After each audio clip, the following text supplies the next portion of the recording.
unclear. The need to be a natural psychic or scryer.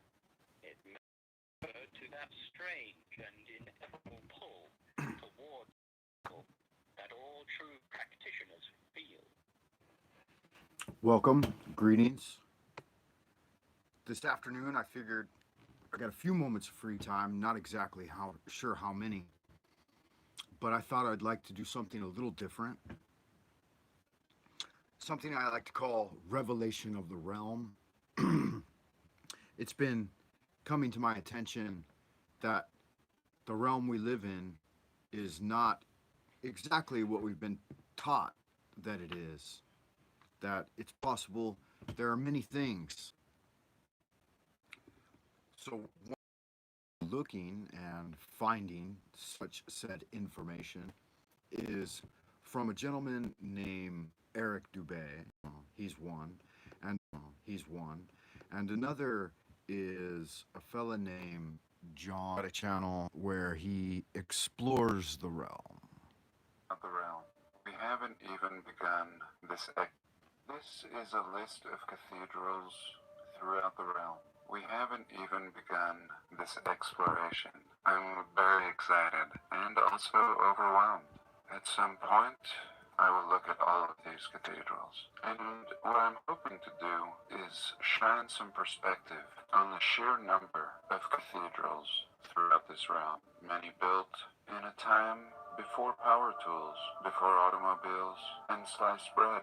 And for the most part, all built in the same style. A people separated by thousands of miles, no phones or internet, not sharing the same beliefs or customs.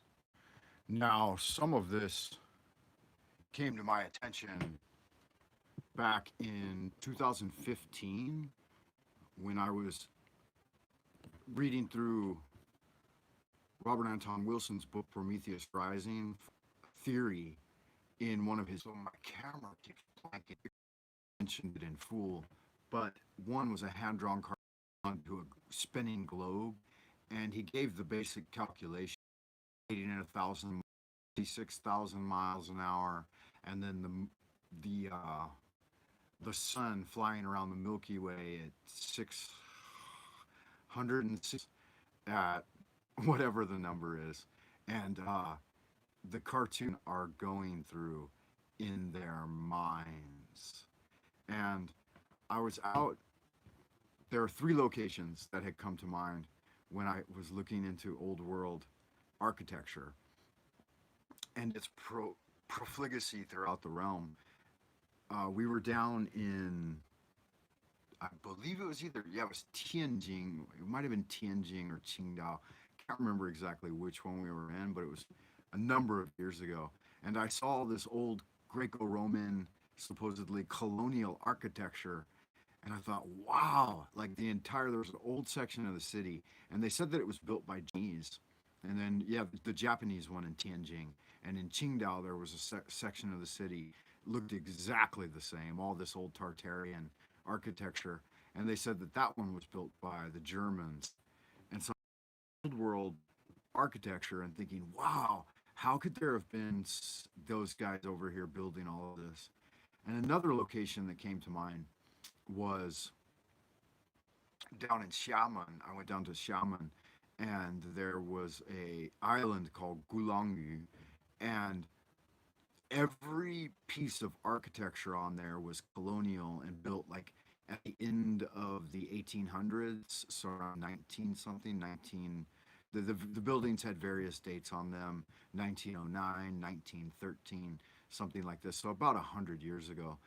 But the entire island, none of it was Chinese. There was one temple on the island that was Chinese, and every other piece of all the rest of the architecture on the entire island was Greco-Roman housing. And I thought, yeah, this is unusual. I shot quite a bit of film on that island, and I've been meaning to put together. But I was watching Levi's video. Let's have a little look here so I can give you a little bit of the flavor of what he's got going on.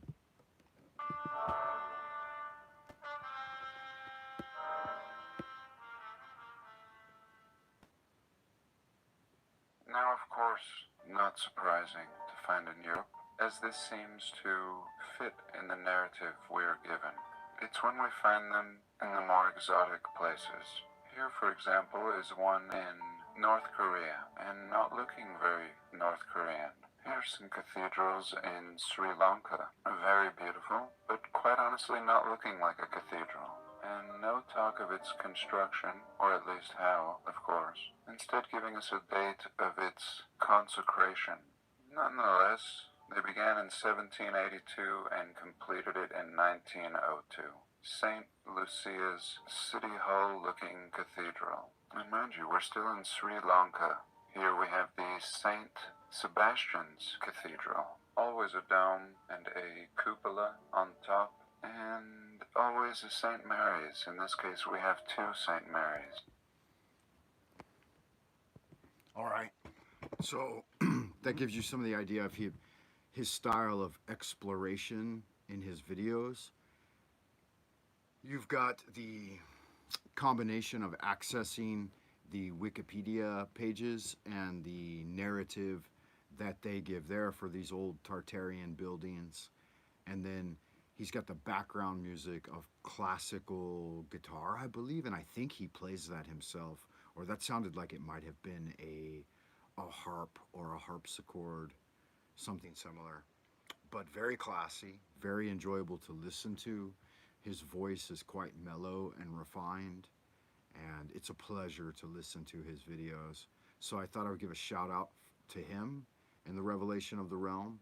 And the thing that particularly caught my eye is he mentions a Romanesque, Greco-Romanesque cathedral here in Beijing, China, that's right down the street from me, and I've visited it a few times and actually thought about it's somewhat out of place, but all through Beijing are old buildings of this style, and it's called St. Joseph's Cathedral, Beijing, China. I'll show you here in a moment the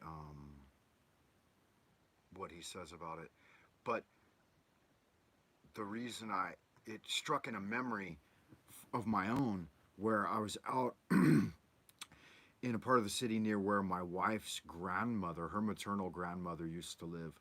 And there was the story is that Marco Polo came out and measured one of these bridges, and the bridge even bared his name. It has, in some connection, there's a plaque and so on and so forth. And my wife took me to visit it, and it said that Marco Polo had been there. And I remember thinking back in my mind, this was right when I first came to China. And I thought, wow, how fascinating is that a European had traveled here 500 years ago, and even today they have a bridge in his memory that they've commemorated with his name. And near there was one of these cathedral buildings, and I thought that it was extremely beautiful. And in my mind, I thought, wow, this is just the greatest architecture ever. And it was a hot summer day. And I remember going into the building, it was getting prepared to be torn down. So it was surrounded by construction fencing.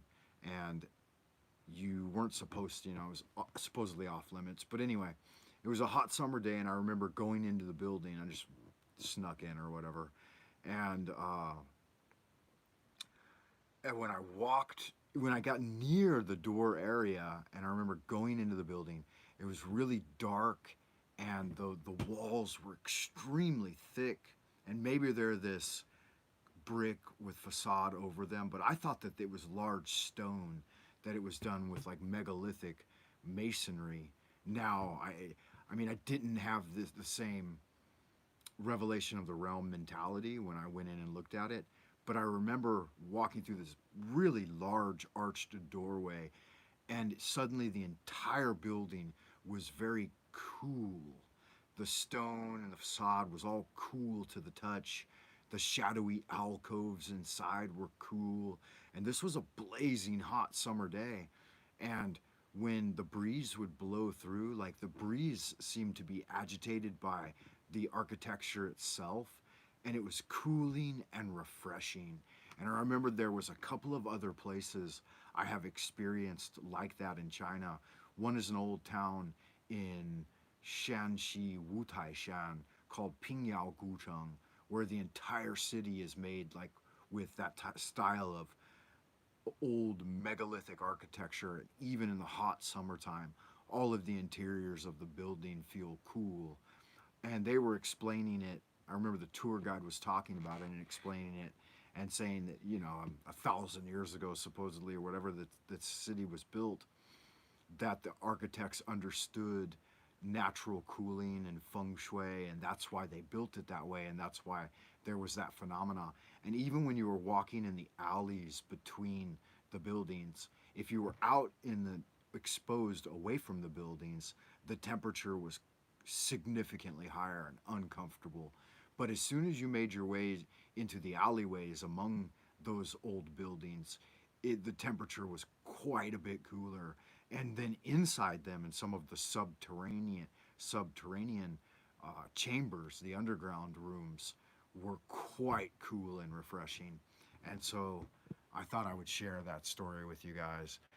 And I don't know how it relates to the revelation of the realm, but it's just an experience I've had. I would definitely today look at it with different eyes.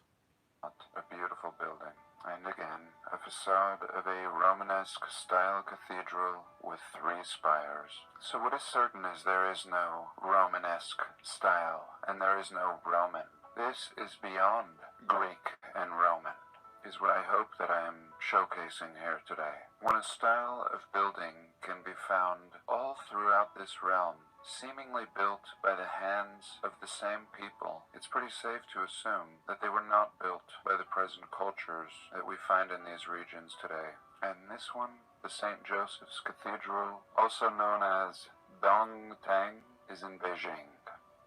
Now let's have a little look at Africa. All right, we will not have a little look at Africa. I just wanted to give you guys a little taste of JonLevi's video and his style of presentation. It's really interesting and enjoyable to watch. You should go over and check him out. It's JonLevi.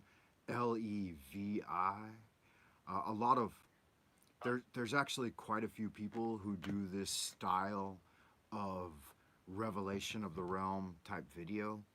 That cathedral here in Beijing, I'm going to choose a day sometime either this week or next week, charge up the batteries on my good camera and possibly go over there and have a closer look at it.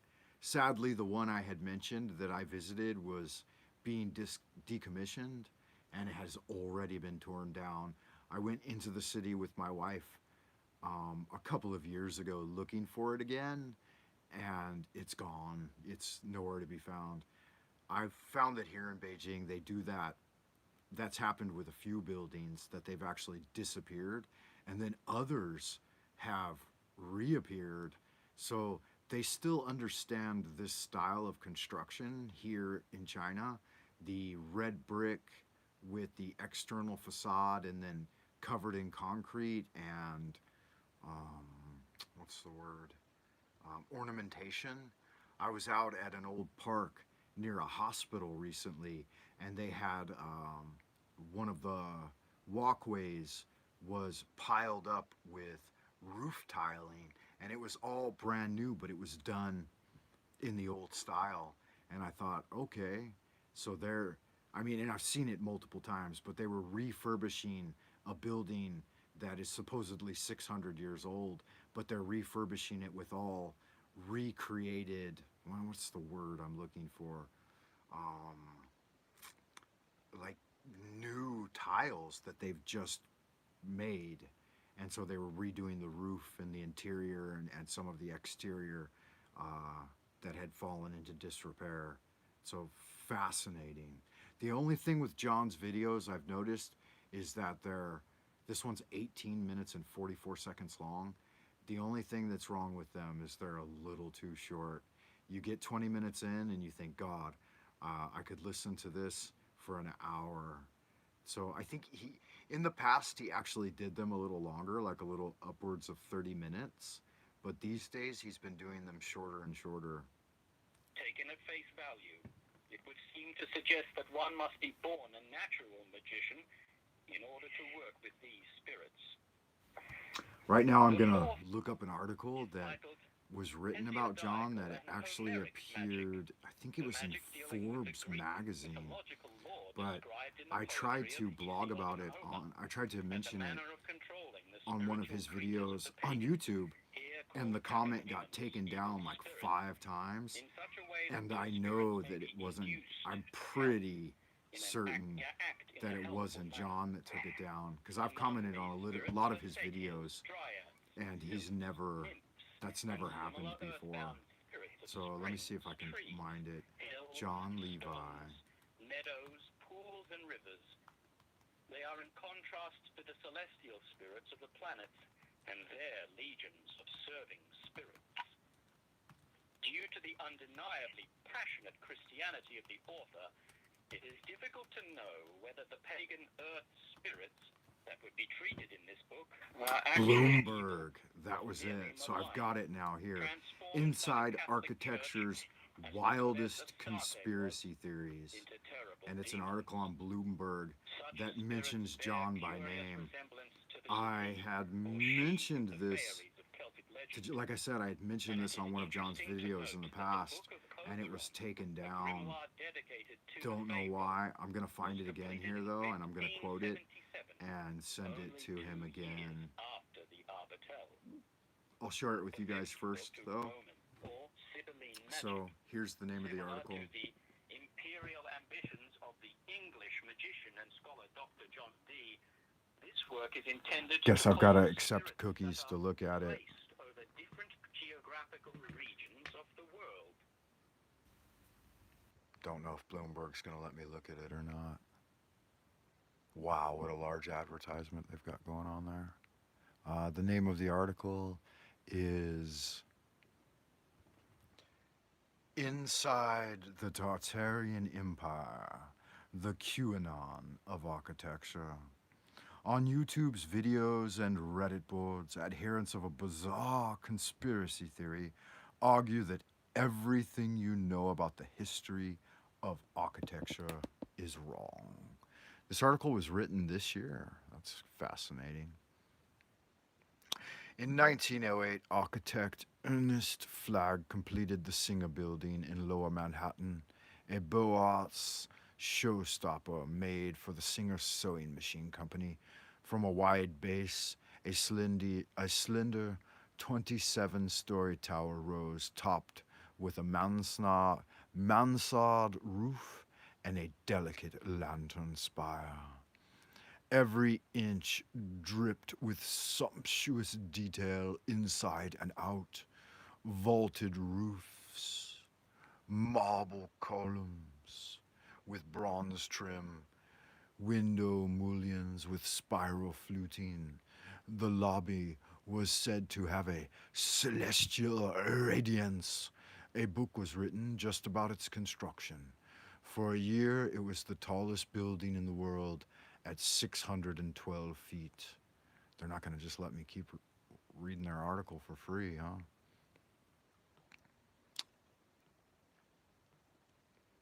Tartaria rises. Tartarian-themed content is produced for YouTube videos that get picked over on Reddit. The Tartarian, which began in December 2018, has 3,300 members, though not everyone who posts comments appears to be a true believer. A larger, more general sub that appeared at around the same time has 8,700 members.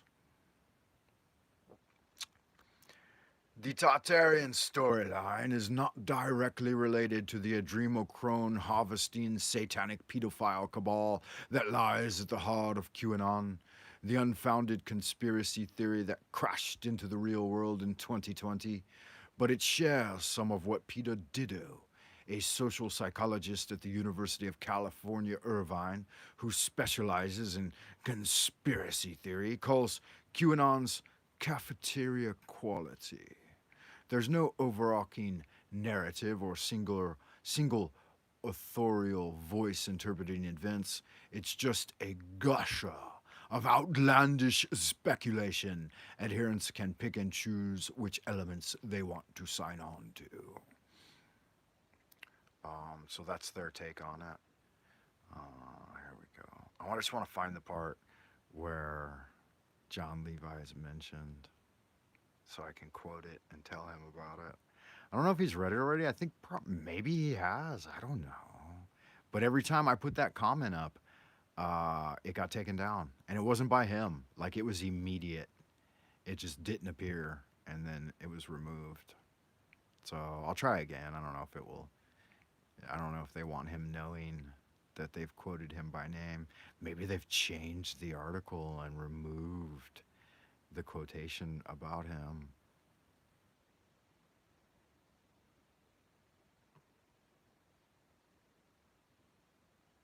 Silk Road Aryans. I wonder if that's a. That sounds like that might be a reference to Robert Saffer. Publication of the Arbatel was contemporary to the life and work of Dr. John Dee, but predates his first meeting with his infamous scryer Edward Kelly by 7 years. It is quite possible that the Arbatel's mysterious seal of secrets, an elaborate wheel of spirit names described in Aphorisms 27, belongs to this particular branch of Arcana. The wheel is not dissimilar to other spirit wheels, such as the Master Mandala of our order. The Arbatel is noteworthy for what it omits. Wow, I didn't see his name mentioned. Did you? Have they removed it? I should have archived it. But the names and placements of the spirits that should occupy it are not given. The 7 seals of the Olympic spirits of the planets are depicted, yet the manner of using those seals is never explained. Also to be covered was the doctrine of the Druids, but the author gives no hint to the nature of this subject. Tyson suggests that perhaps augury, the magic of omens and signs, was intended, since this is associated Here we are. Here we are. Let's see where it starts. Here we are. In search of a fabricated empire. This disregard for architecture's true history moves into a wider rejection of how disposably cheap and commodified the culture at large seems to be. As such, one canonical belief of Tartarian aficionados is that the elaborate temporary pavilions built for the late 19th century and early 20th century World's Fairs were, in fact, Tartarian capital cities. It strikes them as improbably wasteful that anyone would erect these magnificent complexes full of fluted columns, domes, and pediments out of plaster Paris, hemp fiber, and straw. Yeah, and it's pretty safe to say that they didn't, because most of them, or some of them, some of the buildings still survive till today. Does that look like that's made out of plaster Paris, hemp fiber, and straw? Yeah. How did plaster Paris and hemp fiber hold back that much water? You never know, though. You never know. I mean, you can't recreate it today with the same tools. In pointing out the eradication of ancient culture by expanding imperial power, Tartarian believers again stumble on something real, but they scramble the protagonists. In the European colonial era, Western nations found out over the globe, subjugating and destabilizing numerous non-white civilizations, and building many examples of what's now considered Tartarian architecture as celebration of these victories.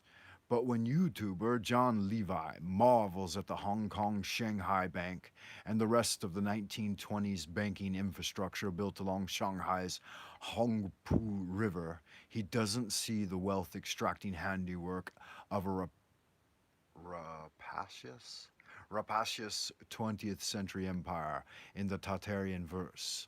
These are the stately remnants of a far older and more benevolent one.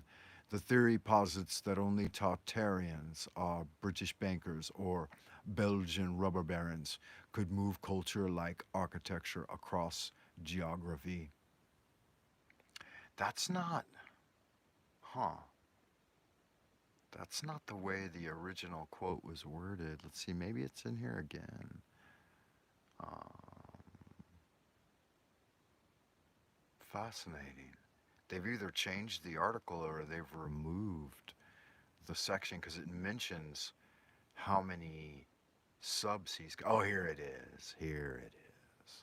I missed it. That was all. All right. So here's the paragraph. Similarly, their grasp of historic labor and material costs is shaky. Before the Industrial Revolution, labor was cheap, so paying artisans to sculpt elaborate masonry, even for relatively humble structures, wasn't the great expense it seems today, when labor prices are far higher and factory made steel, concrete, and glass is cheap. That's why we see so much of these materials in buildings today. One of the most adamant denials in Tartarian circles is that public buildings like schools and post office were ever built with monumental proportions and elegant aesthetics. They sneer at the wedding cake topper Second Empire buildings by Alfred Moulet after the Civil War. For example, how many how many stamps do you need to sell to build yourself a post office like this? Says popular Tartarian YouTuber JonLevi in one of his videos. Absolutely ridiculous. The post office has always struggled. He has more than 100,000 subscribers. Okay, so there's the quote. I'll save it. Let's see how many subscribers John has.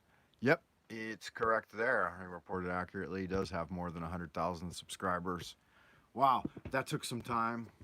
I hope you enjoyed coming along for the ride. I just thought I would do a little, what is this? What can I call this? An honorary video for JonLevi so that I could document that little find and bring it to his attention. I will post a link to the article in the description of this video so you can read it for yourself if you like. It's pretty good. It's a long article. It's fairly well written. It sneers at the idea of Tartarian involvement or that there was ever a world called Tartaria, even though there is a lot of evidence piling up that there was in fact. I mean, obviously, this person's just paid to say this. They haven't done any of the research.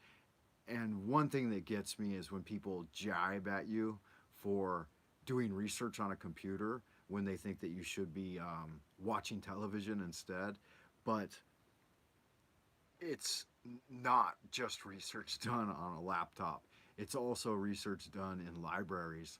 I've been into libraries here. Spent a lot of time in schools and libraries and universities. In fact, my entire life. I remember when I was a kid, the only thing I wanted to do was get out of school, right? Graduate high school and be done with it. But then I got involved in the idea of balancing a working existence and taking university classes. And I haven't left school since. I've been at university since I graduated high school.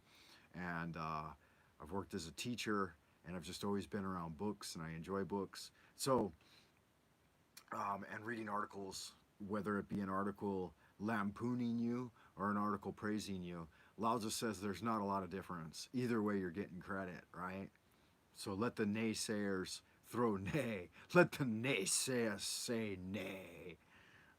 It's never going to hurt you in the long run.